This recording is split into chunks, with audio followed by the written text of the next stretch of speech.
Hey boys, we got some more updates and drama on the Sterling situation. Now, we all know we tried to get rid of him on deadline day, right? There was a few clubs in London, namely Fulham was the main interest, right, of him going on loan.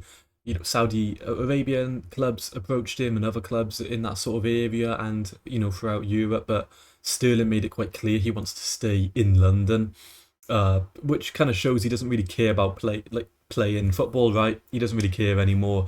He actually just wants to stay in London. And because he's on the biggest contract here at Chelsea, right? He's on 325,000 a week, which is crazy, huge numbers. But we were paying those sort of wages during the Bowley era in 2022, right? So it was one of those poor signings. I didn't quite like the signing at the time. It's sort of been vindicated here now, right? But look, we're going to struggle to move him on. And I think he's quite within his right as well. He holds all the cards, right? We can't force him. He does legally have a contract with us for 2 more years. And if the club don't want to play him, he can just sit and play in the under 21s, I guess, and he can collect his wages. So this just came out a couple hours ago, right? So there appears to be a reluctance from Chelsea, 30 million remaining on his contract to pay Sterling up. And Sterling appears reluctant to give Chelsea an easy route out of their agreement. So he's being very strict. He's saying, I only want to play in London. I want to stay in London. Obviously, he went up to Arsenal on loan last season, performed quite poorly. So the only other clubs he could go to were, Fulham, Brentford, Crystal Palace, these sort of clubs, right? And nothing got done. Fulham were the closest to getting him on loan, but again, that didn't materialise either, right? And then we've got here, unless the Blues and Sterling reach an agreement over a severance package for the 30 million remaining on the contract, the earliest we're likely to see England is January. So he's going to rot in the under 21s. He's not going to play any football. He's not going to make the bench. He's completely in the bomb squad. We're not going to see Sterling at all, obviously. And his stock can only go lower, right? His stock is at an all-time low already, but it's not going to get any better. So if he doesn't want to move abroad, he doesn't want to go to Saudi, he wants to stay in London. We need Fulham or someone to come knocking in January, Crystal Palace maybe, someone like that, and he can move on then. But even so, we're still going to be paying his wages. I saw there was a report as well. We wanted to sort of, sack the contract and maybe pay him out 10 million. But why would Sterling take that? Because in his eyes, he can just sit on his contract, collect the money, and there's no issue for him, right? So again, it's kind of the Boslin ruling, right? He is within his right. He's perfectly, within what he wants to do and just sit on his contract. We can't force him out. We can't just cancel his contract without paying him out what he's due. And it's just the fault of putting him on such high wages at the beginning, right? Like, yes, he had a big reputation at Man City, but he was starting to fall off in those last 2 seasons there as well, right? He wasn't quite in Pep's plans. We rescued him, we took him, and we gave him huge wage, by far the biggest wage. And obviously Wesley Fofana's on a big wage as well. So I wouldn't be surprised if they try moving him on next summer. Obviously, with the injuries haven't helped. But we can just look at the transfers we'd made that window, right? So big money, 120 million euros. I was a fan of this anyway. Yes, it's crazy money, but we needed this kind of profile in midfield. We were, we desperately this rebuild. We were just splashing money on everyone, right, and paying big wages.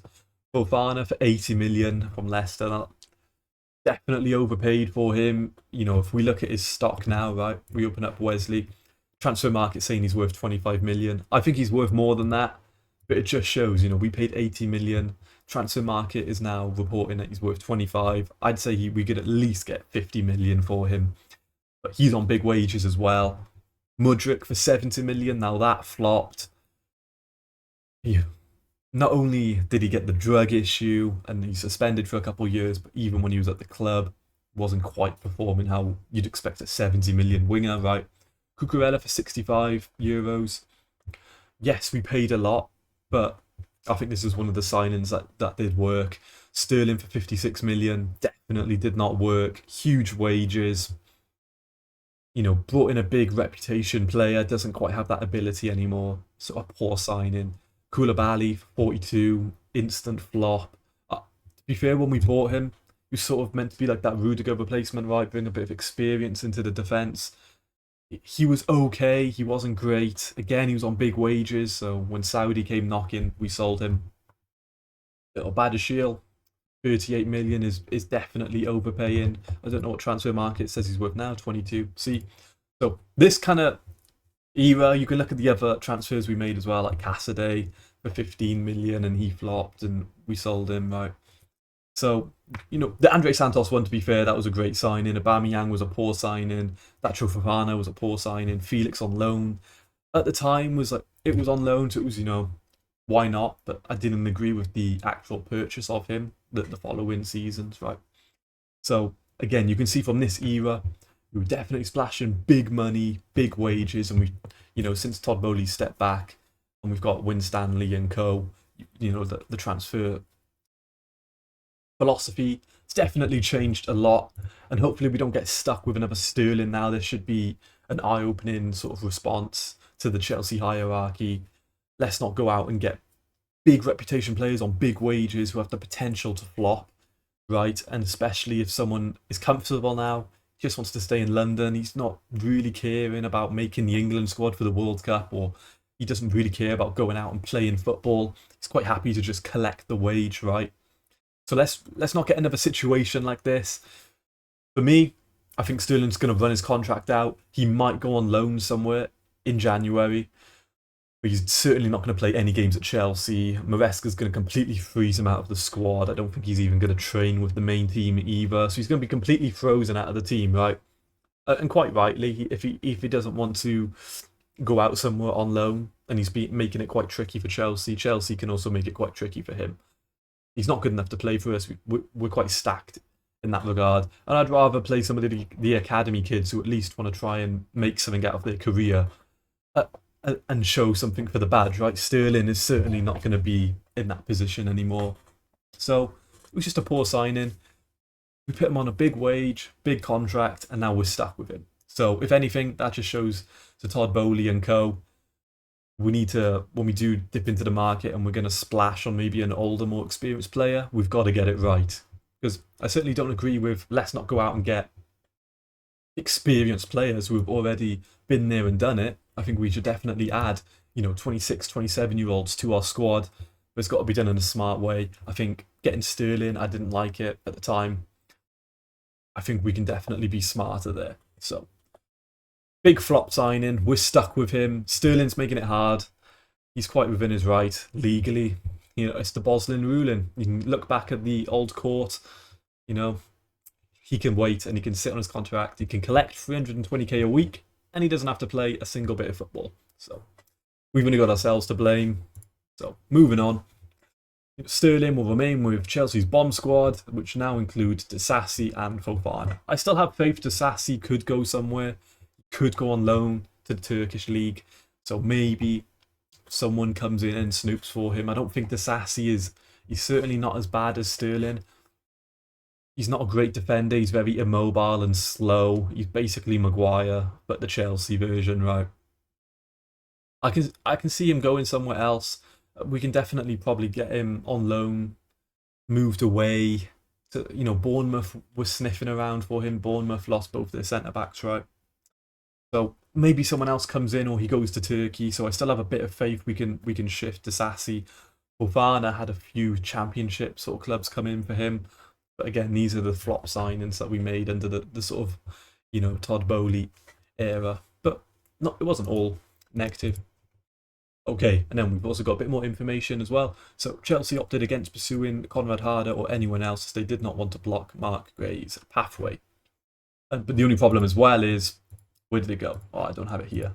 But he is cup tied because he played with Sunderland.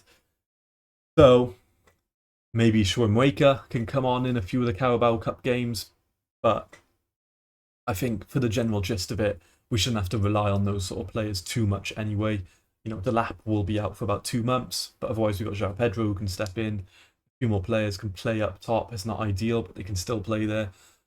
And if nothing else, we could play Schweinwaker, who, if you watched my last video, I did rank him in world-class potential. So I definitely would like to see him play a bit more, some more senior football. Look, he's not ready, he's 17.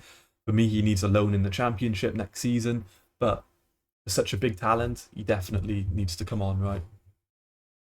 And then we've also got here, I don't know if anyone saw, but Estevao did score yesterday and made his goal debut for Brazil. So now he's the youngest Brazilian player in a competitive match to score since Pele. It's huge news. Very happy for him. Sort of like a tap in. It was like a bicycle kick tap in, but doesn't matter how it goes in. It went in. So Estevao, and he played really well as well before he went off. He got man of the match. So super excited for him. When he comes back to Chelsea, we need him to start against Brentford, and let's see what he can do against Bayern Munich as well. It's going to be a very tough game, but we'll break that down more when we get closer to it as well. And we got here as well, I don't know if anyone saw, but Fabrizio, saying 50 mil bid did come in for Andre Santos. I thought 50 mil was very, bit cheeky to say the least, right? So yes, Santos, the proposal from Arabia arrived, but I immediately refused because my dream and main goal, which is the World Cup. I know that being in Chelsea and Premier League are greater than Saudi. And there's a comp going around on Twitter now. If you watch that, Andre Santos balled out when he came onto the pitch. I think he's going to play more now as the season gets on, and we're playing 2-3 games a week, right? We're going to see a lot more of him, and people are going to really understand what sort of talent we've got on our hands. Big fan of him. Anyone who watched Strasbourg, absolutely balled out, right? And then Cole Palmer posted as well, soon back. So hopefully, he's back for the Brentford game. We do need him. There's a big 3 points. We definitely need to win that game away. We want to be going into high hopes to the Bayern Munich game away. If we perform poorly or we lose against Brentford, it's not going to look great for us going up against Bayern Munich, right? That's going to be a tough game. So we need to go into that game with everyone feeling good, coming off a good performance. So let's see. That's the news for today anyway. We're stuck with Sterling. We've got a bit of an issue on our hands here. We're going to be paying him 300k to play with the under-21s. Not ideal, right? But what can you do? So that's it for today, boys, and I'll see you tomorrow. Peace.